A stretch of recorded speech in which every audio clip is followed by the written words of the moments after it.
The morning was colder than usual in downtown Portland, with a relentless drizzle soaking the streets and the faint aroma of wet asphalt hanging in the air. Thomas Gallagher clutched the handle of his worn leather bag tighter as he navigated the puddle-lined sidewalks, his breath visible in the foggy air.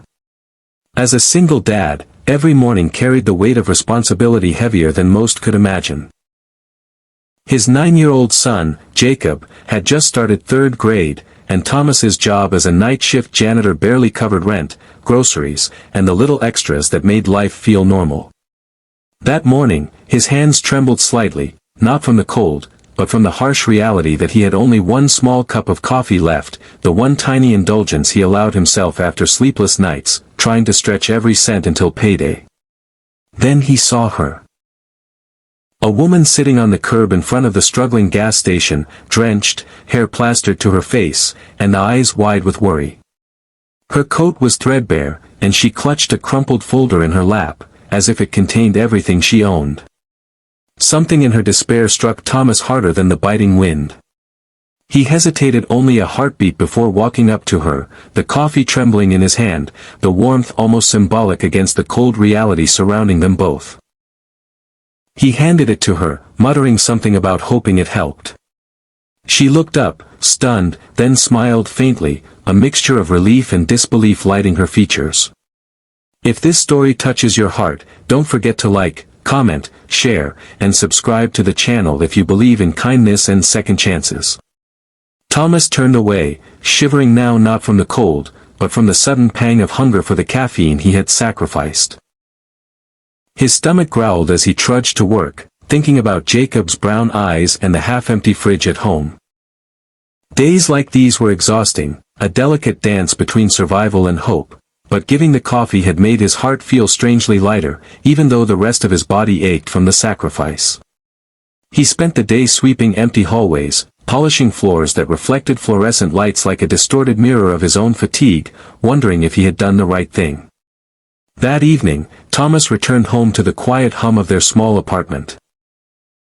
Jacob was drawing a spaceship on the kitchen table, crayons scattered around him, oblivious to the tension of money and survival pressing down on his father's shoulders. Thomas smiled faintly, hiding the emptiness in his chest with a tired but reassuring nod. That night, as he tucked Jacob in and kissed his forehead, he felt a deep, gnawing uncertainty. Acts of kindness, he thought, rarely led to anything. Yet he hoped, foolishly, perhaps, that this small gesture might ripple into something meaningful. The next morning, Thomas woke before sunrise, already feeling the weight of another long day. He rubbed his eyes, brewed another weak pot of coffee, and prepared for the grind. Then came the knock at the door. Confused, he opened it to find the woman from yesterday, standing in the dim hallway of his apartment building, carrying a small cardboard box and smiling in a way that made his heart catch. Her hair was still damp, but her eyes held a warmth he hadn't expected. She introduced herself as Clara, explaining quietly that she worked for a local nonprofit and had noticed his kindness the previous day. The folder she had carried was now revealed to be a set of documents detailing an emergency housing grant she could help him apply for, and a letter from her organization offering temporary childcare support for Jacob so Thomas could take better-paying shifts without fear. Thomas's heart pounded, a mix of disbelief and gratitude threatening to overwhelm him. All those nights of scrimping, all those mornings of biting back tears over bills and overdue rent, seemed to converge into this single moment of fragile hope. Clara's gesture was not charity, it was a mirror of the human decency he had offered without expecting anything in return. And somehow, that small cup of coffee, shared in the rain, had forged a bridge neither of them anticipated. Over the next few weeks, Thomas's life began to shift in subtle but profound ways. Jacob's laughter returned louder and more carefree, echoing through their tiny apartment as Thomas worked longer hours without fear. The grant allowed them to move into a slightly larger, sunlit apartment on the east side, where mornings were filled with the scent of pancakes and the occasional stray cat sunbathing on the fire escape. But more than material comfort, the experience reshaped Thomas's belief in humanity. He realized that kindness, even when it seemed insignificant, could ignite a chain reaction stronger than any paycheck or promotion. He never forgot that rainy morning, and he made it a point to pass on the small acts of generosity, whether a coffee, a smile, or a listening ear, because he had learned firsthand how desperately they could matter. Before we wrap up, I want to ask you to comment below. Have you ever experienced a moment where a small act of kindness changed everything for you or someone else?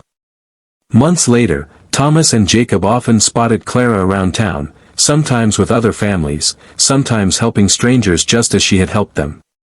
Each sighting was a quiet reminder that courage and compassion, however small, had the power to alter the course of lives.